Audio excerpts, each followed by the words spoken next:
Good morning, কেমন আছো সবাই? আশা করি সবাই অনেক ভালো আছো, সুস্থ আছো। সকালবেলা উঠে অনেকগুলো কাজ সেরে নিয়েছি।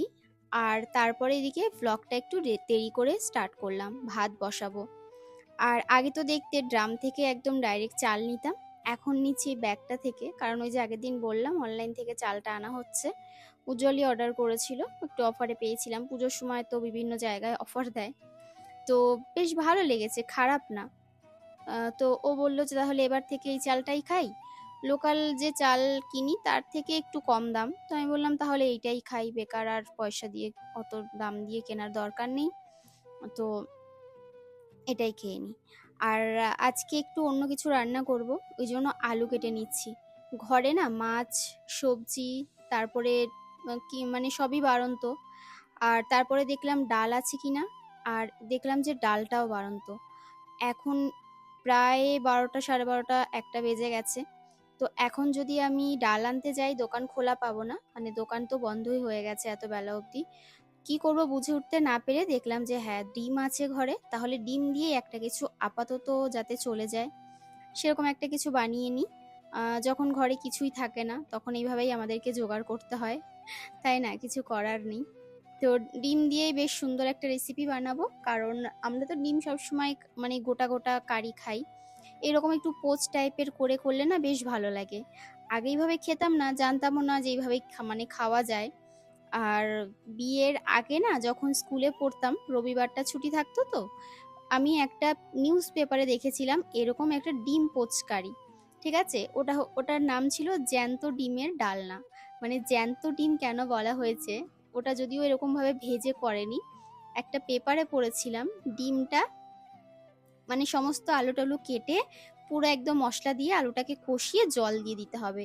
এবার ওই জলটা যখন ফুটবে, ওই ফুটন্ত জলের মধ্যে মানে ঝোলের মধ্যে ডিমটা ফাটিয়ে আস্তে করে দিয়ে দিতে হবে, দিয়ে হালকা করে আঁচটা করে ঢাকা দিতে হবে। তো আমাদের না তখন একটা স্টোভ ছিল, স্টোভ মানে ওই যে জনতাগুলো হয় না, ওই জিনিস ছিল। বাবা কিনেছিল চা খাওয়ার জন্য, কারণ বাবা তো সবসময় কাঠে মানে ধরাতে পারতো না। তো ওই জনতাটা ধরিয়ে বাবা চা খেত। আমার বাবা চা প্রেমী ছিল, ভীষণ চা খেতে ভালোবাসতো। তো বাবার সেই রোগটা আমার লেগেছে, যদিও এখন ধীরে ধীরে। আগে একটা সময় চা না খেলেও এখন খাই। তো যাকগে, ওই রেসিপিটা আমি প্রথম করেছিলাম, এত ভালো লেগেছিল। তারপর থেকে ভেজেও করতাম। মাঝে মাঝে রবিবার ছুটি থাকলে আমি নিজের মতো দুটো ডিম কিনে এনে রান্না টান্না করে খেয়ে নিতাম। খেয়ে দিয়ে তারপরে বসে থাকতাম বাসন টাসন মেজে। তো এরকম আর কি করতাম মাঝে মাঝে, কারণ তখন তো বাড়িতে সেভাবে রান্না করতাম না, রান্না করতে ভয় পেতাম যে কিরকম লাগবে, খারাপ লাগবে কি ভালো লাগবে, এরকম একটা ব্যাপার ছিল।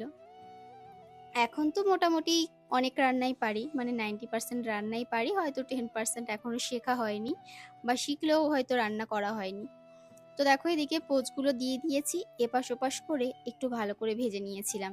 দিয়ে এবার আলুটাও সেদ্ধ হয়ে গেছে। আর এবার একটু ঝোল ঝোল নামাবো, কারণ নামানোর পর না একটু ঝোল টানবে ডিমের পোচগুলো, একটু শুকনো শুকনো হয়ে যাবে। আর এবার দিয়ে দিচ্ছি একটু ভাজার মশলা, দিয়ে ব্যাস এবার নামিয়ে নেব। আর কিছু করার নেই। বেশ সুন্দর হয়েছে খেতে, মানে সুন্দর হয়েছিল। এখন তো যদিও ভয়েস দিচ্ছি পরে, ভিডিওটা হওয়ার একদিন পর, মানে পরের দিন, যেই কারণে তোমাদেরকে বলছি। ভীষণ সুন্দর হয়েছিল। তো ভাবলাম যে হ্যাঁ, এবেলার জোগাড়টা তো করতে পেরেছি, পরে দেখবো ও বেলায় কি জোগাড় করা যায়। তার সাথে এখানে করেছিলাম কাঁকরোল ভাজা, ফ্রিজে কাঁকরোল কাটা ছিল। তো এই কাঁকরোলগুলো আর রান্না করা হচ্ছিল না, ভাবলাম যে না, আজকে কাঁকরোলগুলো রান্নাই করে নিই। কাঁকরোল ভাজা আর ওদিকে ডিমের ঝোল করেছি। তারপরে আমি আর কর্তামশাই দুজনে মিলে খেতে বসে পড়েছি। তো ওর খাওয়া হয়ে গেছে, ও মানে উজ্জ্বলকে খাইয়ে দিয়েছি। খাইয়ে দিয়ে এবার এদিকে মেয়েকে খাওয়াচ্ছি, আর এদিকে আমি খাচ্ছি। তো মেয়ের খেতে একটু সময় লাগে, তো উজ্জ্বল তাড়াতাড়ি খেয়ে নিয়েছে। তো আমাকে বললো তুমিও তাহলে এই থালায় খেয়ে নাও, ওর থালায় অল্প কটা ভাত ছিল। আর এখানে খেতে খেতে তারানাথ তান্ত্রিক দেখছি, মানে বংটুনের যে কার্টুনগুলো সেগুলো দেখছি। আর তার সাথে মেয়েদিকে ক্লে দিয়ে কী সব বানাচ্ছে কড়াইতে। আর তারপরে খাওয়া দাওয়া কমপ্লিট করে এখানে মেয়েকে ঘুম পাড়িয়ে দিলাম মাথায় হাত বুলিয়ে। আর ইনিও ঘুমের দেশে পাড়ি দিয়েছে। তো এই যে দেখো, তো ও না ঘুমালেও ওর চোখ দুটো পিটপিট করে, ও যখন গভীর ঘুমেও আচ্ছন্ন থাকে তখন ও চোখ দুটো পিটপিট করে, মনে হয় যেন সেই ঘুমায়নি এখনো। আমি তো আগে বলতাম কি তুমি ঘুমাওনি, দেখতাম সাড়া দিচ্ছে না। পরে অনেক দিন ধরে লক্ষ্য করে করে দেখলাম যে না, ও ওরকম করে ওর চোখ দুটো।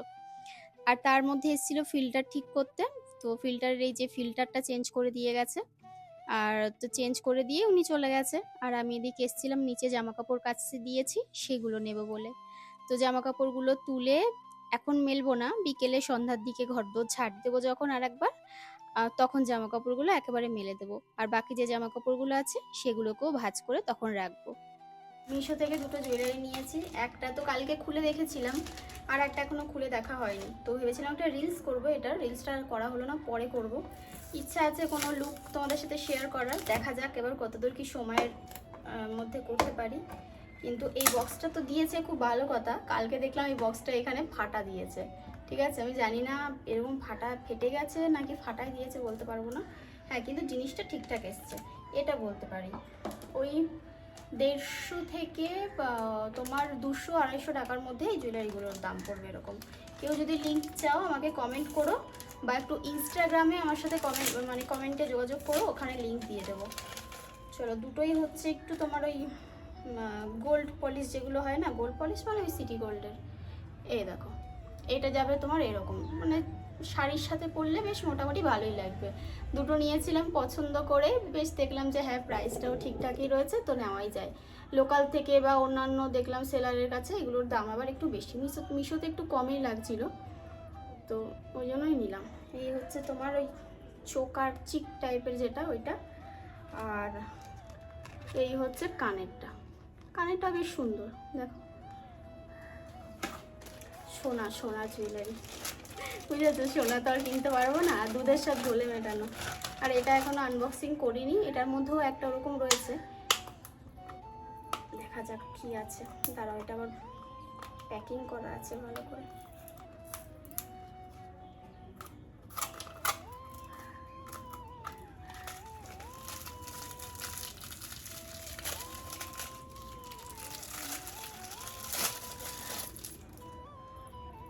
দেখে তো ভালোই লাগছে।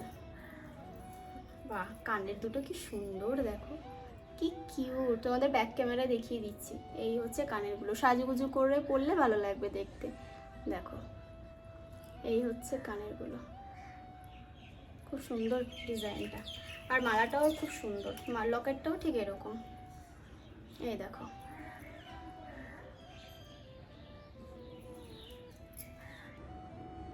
দেখো এই হচ্ছে ওই যে লম্বা যে হারটা কিনেছি সেটা, এটা একটু ঝুলে থাকবে, গলার সাথে একদম ফিট না, কিন্তু খুব সুন্দর। জাস্ট লকেটটা এরকম পাতা পাতা, অসম্ভব সুন্দর, দেখো। আর এটার কানেরটা দেখাই, দাঁড়া, এই হচ্ছে ওর কানেরটা, যেরকম গলার সেটটা সেরকম কানেরটা, একই রকম, দেখেছো। আর একটা যেটা তোমাদের দেখালাম ওটা হচ্ছে এইটা, এই যে এইরকম বকুল চেন না কি বলে এগুলোকে, বকুল হাট বা কিছু বলে একটা। আর এটার কানেরটাও ওই রকম, ওই গোল মতো আর কি। কানেরটা কোথায় রাখলাম খুঁজে পাচ্ছি না। দেখো, লেবুর রস করবে, মানে আমি করে দিয়েছি, নিজেই নুনটাকে মেশাচ্ছে। না, একটু চিনি দাও। আর একটু চিনিও দিতে হবে? হ্যাঁ ভগবান, দাও, চিনি দাও। দাঁড়াও, না অল্প করে নেবে। পিঁপড়ে নেই তো? পিঁপড়ে নেই, ওইটুকু, এইটুকুনি। আচ্ছা নেই, ঠিক আছে, অল্প নেই ভালো। এবার খেয়ে নাও।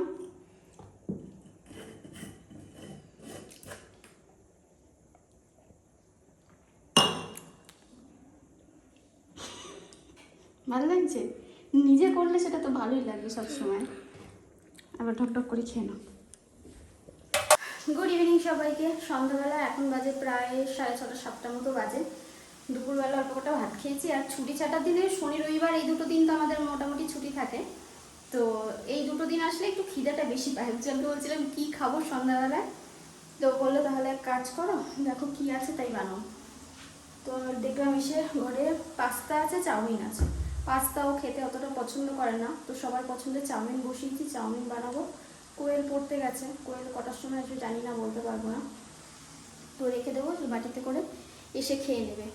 আর একটু সুন্দর করে চাউমিনটা বানাতে চাইছি, সবজি ঘরে সেরকম কিছু নেই, ওই পেঁয়াজ লঙ্কা ভালো করে কুচিয়ে ওটাকে ভাজতে বসিয়েছি।